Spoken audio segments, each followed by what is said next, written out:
Kebanyakan main game online dapat menyebabkan kerusakan saraf? Yuk kita cek faktanya.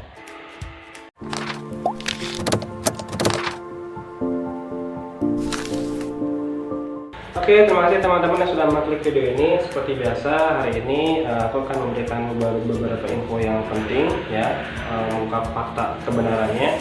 Mungkin beberapa hari ini kita pernah mendengar ya, ada berita seorang pemuda di Aceh yang tangannya gerak-gerak sendiri ya, refleks tanpa sadar, yang itu diakibatkan karena terlalu banyak bermain game online, akibatnya sarafnya rusak, katanya seperti itu. Walaupun ada video klarifikasinya ya, ternyata itu tidak seperti itu kenyataannya. Nah, sekarang kita akan kita buktikan nih, bener nggak sih kalau kita terlalu banyak memainkan game online itu dapat menimbulkan kerusakan saraf.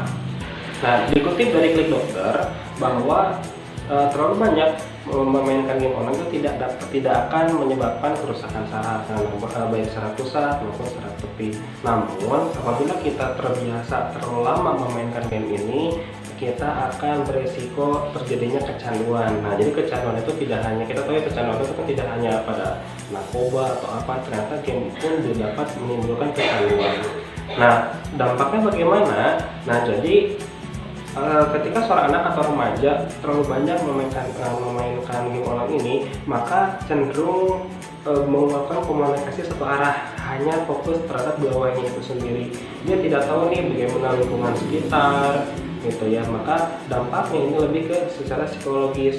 Bahkan ada yang kejadian bahwa seorang anak yang terlambat berbicara atau berbicara tidak lancar karena dia kurang begitu bersosialisasi dengan lingkungannya gitu, karena dia terlalu fokus pada gadgetnya. Jadi pernyataan yang menyatakan bahwa kebanyakan bermain game online itu dapat menyebabkan kerusakan saraf itu bisa dibilang tidak benar. Nah, lalu apa aja sih ciri-ciri orang yang dikatakan kecanduan game online? Ciri yang pertama, keinginan untuk bermain game online itu tidak terbendung. Jadi jadi keinginan itu sangat luar biasa. Mungkin seperti kalau kita kebelet mungkinnya tidak bisa ditahan, mungkin seperti itu. Jadi hasratnya itu begitu besar, melupakan yang lain, karena yang penting bisa bermain game seperti itu. Nah, ketika ada seperti itu, maka itu menjadi indikasi bahwa seorang itu sudah mengalami yang namanya kecanduan game. Nah, lalu ciri yang kedua, menjadikan aktivitas bermain game itu sebagai prioritas dalam kehidupannya. Misalkan ada anak nih, dia lupa makan, lupa istirahat, lupa kebutuhan yang lain, itu lupa karena bermain games.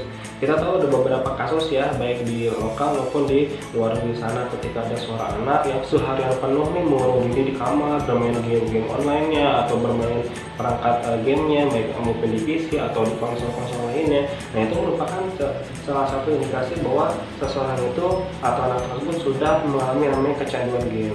Jadi yang terakhir adalah mereka akan terus bermain game online walaupun mereka sudah tahu dampak negatifnya. Misalkan PR jadi terbengkalai, nilai-nilai jadi turun, bahkan udah tahu nih, udah dapat ancaman dari orang tuanya. Misalkan ada orang tua yang seperti ini ya, mengancam, awas kalau kamu main game online lagi, atau awas kalau kamu main game lagi, nanti bapak ayah akan gini misalkan ya. Udah tahu ancaman tersebut tapi terus dilakukan. Apa sih dampak dari keseringan main game, baik main game online ataupun bermain game secara yang dari perangkat PC ataupun konsol? Oke, yang pertama, dapat meningkatkan resiko kerusakan mata. Ya iyalah, misalkan kalau kita main game itu terlalu lama, otomatis organ yang paling terkena kontak pertama itu kan mata yang merespon gambar visualisasi dari layar HP ataupun layar komputer gitu kan. Apabila terlalu sering dapat meningkatkan kerusakan mata, kayak misalkan mata menjadi mudah lelah, minus pada mata bertambah, atau juga terjadi kerusakan pada sel-sel saraf pada mata. Nah, seperti itu dampak yang pertama. Dampak yang kedua itu adalah gangguan motorik. Nah, ketika kita terlalu lama bermain game online ataupun bermain pada perangkat yang lainnya, itu tubuh anak kita akan cenderung lebih banyak diam, dan itu kan mempengaruhi kemampuan motoriknya. Bisa saja misalkan respon motoriknya itu jadi berkurang, atau misalkan gerakannya itu jadi tidak terlalu luas gitu, tidak terlalu aktif gitu. Bahkan dapat meningkatkan risiko obesitas pada anak, apalagi misalkan bermain gamenya sambil mengkonsumsi cemilan-cemilan yang terlalu tinggi karbohidratnya seperti itu. Yang selanjutnya adalah nyeri sendi. Ya, jadi ketika kita bermain game itu tanpa sadar posisi tubuh kita kan ada yang jongkok, ada yang sambil tiduran gitu ya. Misalkan kedua itu kan apabila dilakukan dalam jangka waktu yang lama itu juga merupakan posisi yang sangat tidak bagus bagi kesehatan gitu. Jadi akan menyebabkan otot-otot itu menjadi kaku, sendi-sendi menjadi pegal, sehingga kurang nyaman ketika kita bergerak. Yang keempat adalah penurunan konsentrasi pada anak. Jadi ini ada penelitiannya nih. Jadi ketika seorang anak sudah mengalami yang namanya kecanduan pada game online, maka akan terjadi perubahan susunan dendrit pada otak, sehingga akan mempengaruhi kepada tingkat kefokusannya. Misalkan si anak akan menjadi mudah lupa, nah seperti itu. Atau juga kita menyebutnya gagal fokus. Nah itu beberapa dampak dari bermain game online. Yang terakhir adalah masalah komunikasi gitu ya. Jadi masalah komunikasi dan sosialisasi, karena biasanya anak yang bermain game online ini akan melakukan segala aktivitasnya itu di dalam rumah, atau misalkan game online sendiri atau menyendiri, seperti itu kan mengurangi tingkat komunikasi pada dunia sosialnya, seperti itu. Bahkan kita tahu ketika seorang anak kurang begitu bergaul dan pergaulannya terfokus pada satu gawai, maka tidak terlalu pesat pertumbuhan secara psikologi. Nah, oleh karena itu lebih baik dihindari ya, supaya kita tidak terjebak dalam kecanduan game online ini. Seperti sebenarnya dampak bermain game online ini sangat banyak gitu ya, walaupun kita pahami sekarang bahwa kebanyakan bermain game online ini tidak menyebabkan kerusakan saraf secara langsung. Namun dampak-dampak ini juga cukup berbahaya ya apabila kita teruskan.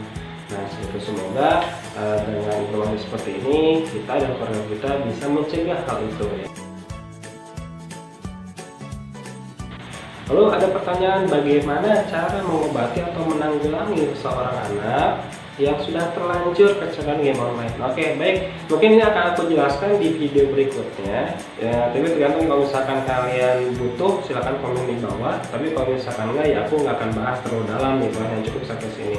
Nah, karena ketika seorang anak sudah terlanjur itu ada beberapa cara, dan ini bisa dibilang mudah dan dipraktekkan tanpa harus kita konsultasi atau berobat kemana gitu ya. Hanya beberapa trik sederhana. Oke, baik, mungkin hanya itu yang bisa aku sampaikan pada kali ini. Seperti biasa jangan lupa klik like, subscribe, dan share video ini ke semuanya. Insya Allah videonya sangat berguna, bermanfaat. Yuk kita share kebaikan ke informasi ini ke semua teman-teman kita. Oke, mungkin hanya itu bisa aku sampaikan. Sampai jumpa di video selanjutnya. Dadah.